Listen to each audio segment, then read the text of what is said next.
making a case for the Patriots in their season opener against Cincinnati. We'll examine here on Patscast.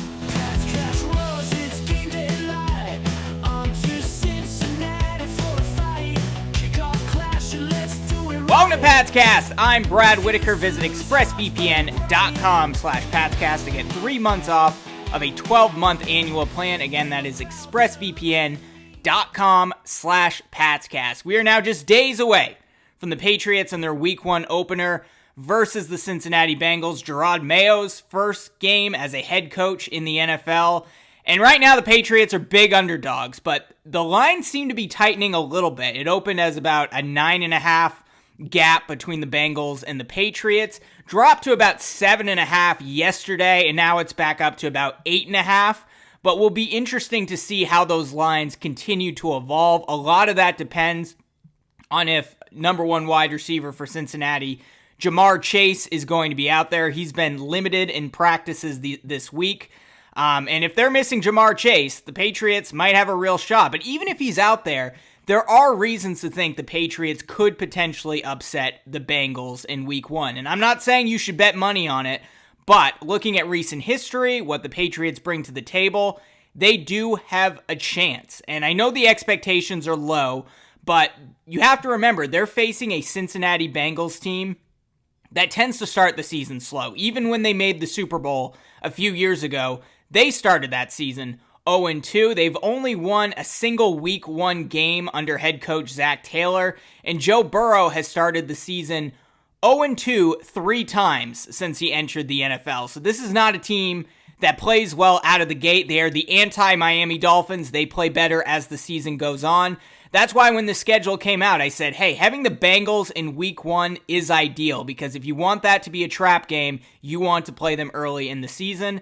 And that could potentially be the case on Sunday. But we all know the Patriots' biggest concern, not just for Week 1, but heading into the season overall, is their offensive line.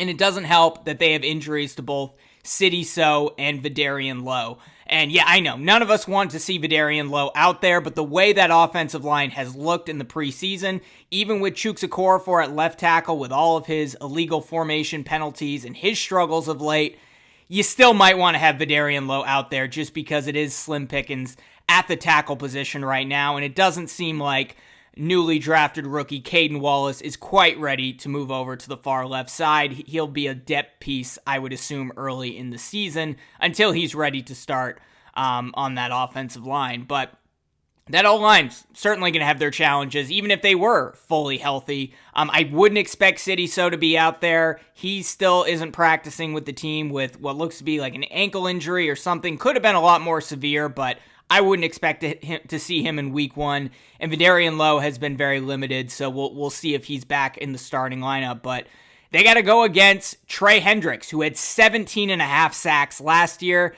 and Sam Hubbard, who had 6 sacks of his own last season.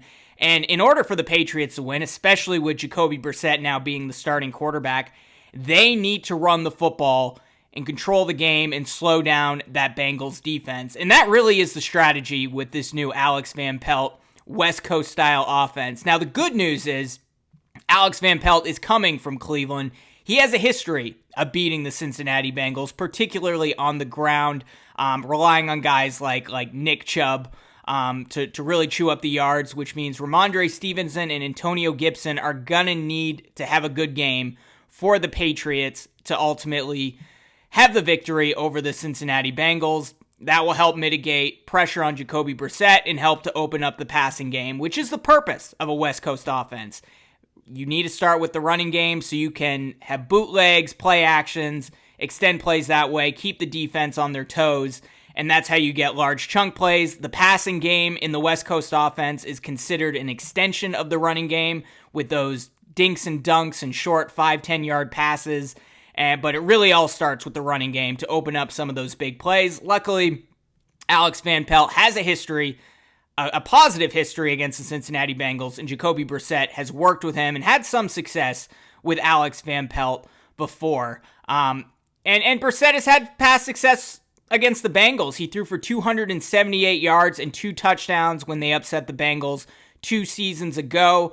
I think the biggest thing with Brissett, and this has been a struggle not just of late, but throughout his entire career, is his indecision, his inability to quickly get rid of the football, to quickly go through his reads, and we saw that a lot in the preseason. He's the kind of quarterback that does need protection, right? Jacoby Brissett is not the mobile guy we saw as a rookie in New England 8 seasons ago. He's a strict pocket passer at this point, and if he starts seeing ghosts out there, the Patriots really have no shot. So they need to establish the running game. They need to give him time, and he needs to get rid of the football very quickly and rely on the guys that he can depend on out there, that he's depended on throughout all of training camp. And those guys really are Demario Douglas and Hunter Henry. Jacoby Brissett loves his tight ends. He's had a lot of success with Hunter Henry throughout training camp, and Demario Douglas looks to be a potential Pro Bowler if he's able to stay healthy. He seems to be their number one guy, although I'd argue Jalen Polk might make a run for that spot. But they are different receivers, right? Demario Douglas is a slot guy. Jalen Polk's a guy you can line up anywhere. They're going to need to have a big game. Hunter Henry's going to need to have a big game. Austin Hooper should have some catches. We'll see if they mix in Jaheim Bell in there too, because he's kind of a hybrid tight end who can play receiver, who can play running back, was essentially a running back in college. You want to get that running game going and do it in creative ways. Maybe Jaheim Bell may have a role in his first NFL game as a rookie, but I think Patriots, they just can't turn the ball over. They have one turnover this game. It's going to be very challenging. They have two. They have no chance at winning. So Jacoby Brissett, historically, he's one of the best quarterbacks in the NFL when it comes to touchdown to interception ratio. He's had 51 touchdowns in his career to 23 interceptions. That's pretty good for a guy who is essentially a solid backup quarterback. Yeah, we know he's starting for New England. We know the long-term development plan of Jerod Mayo. I've certainly argued that Jerod Mayo should be the one out there week one, but we know that's not happening. So Jacoby Brissett needs to establish the run with that offense. So the offensive line plays a huge role in that. Stevenson, Gibson, Hasty, all those guys need to have a good game on the ground. You need to get rid of the football quickly and then not turn the football over. And if that's the case, the Patriots do have a real shot at winning this game. But ultimately, a lot depends on who's going to be on the field for Cincinnati. Is Jamar Chase going to be ready to go? As I said, he's dressed during the 2 practices this week, although he's been limited. T. Higgins has also been limited. Both of those guys are going through contract disputes. T. Higgins requested a trade this offseason and then eventually just signed the franchise tag. Jamar Chase wants a long-term contract extension. How much are those disgruntled receivers going to impact their effort in week one? I mean, I think we all expect to see the regular Jamar Chase and T. Higgins out there, but the truth is they've been limited in practices. Jamar Chase essentially hasn't practiced at all training camp, so they may be a little bit rusty, which means guys like Christian Gonzalez, Jonathan Jones, Jabril Peppers, Kyle Duggar, they might have a chance at limiting them, and they're going to need to be able to make some big plays on the defensive end. But Chase's status is unclear. I would predict he's probably going to play at this point. When they didn't think he was going to play, the betting odds dropped 2 points. They went back up another point when it seemed like Jamar Chase might end up playing week one.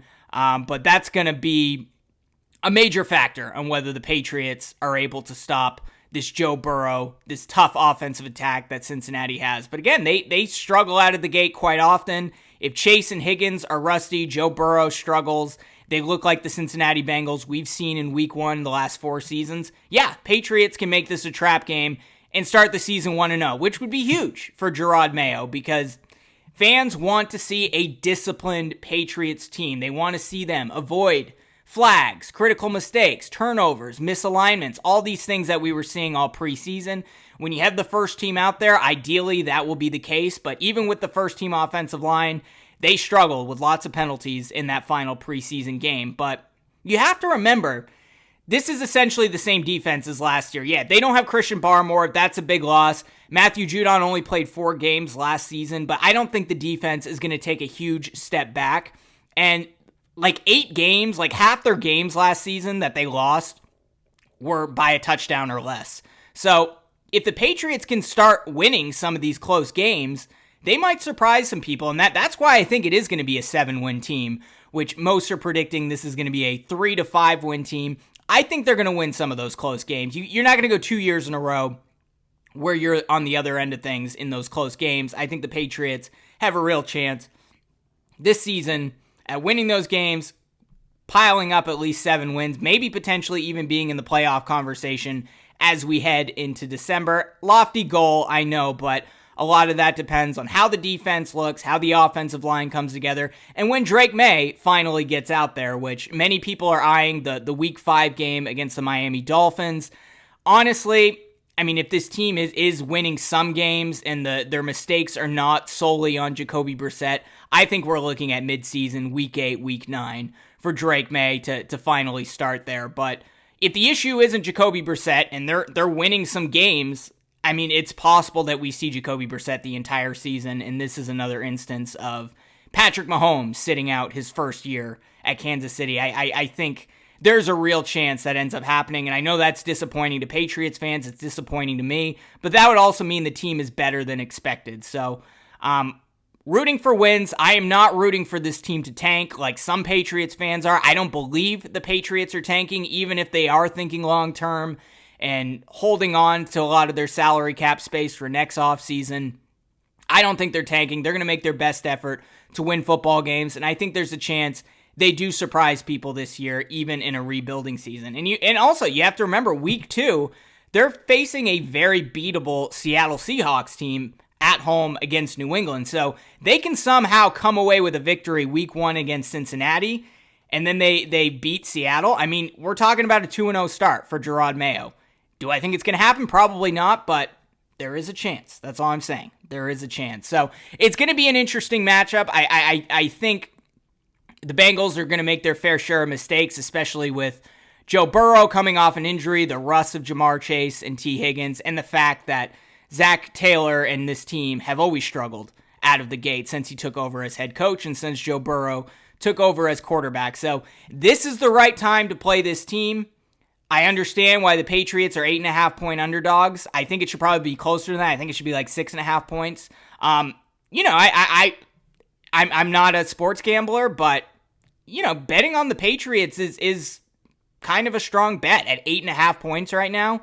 I mean, I think they can keep it at least a little bit tight, especially if they're able to limit turnovers. But we'll see on Sunday, and we'll be here at Pat's Cast to cover it. I'm going to the game in Cincinnati. Hope to have a podcast later that evening. Going to plan to bring a microphone, but we'll see. A lot will depend on the Wi-Fi connection and how quickly I can get back to the hotel coming out of that chaos in Cincinnati. But you're not going to want to miss it. If you like this video, be sure to smash that like button, subscribe to this channel on YouTube, and be sure to hit that notification bell, or subscribe if you're listening on Apple Podcasts or Spotify. And we'll see you following the game against the Cincinnati Bengals.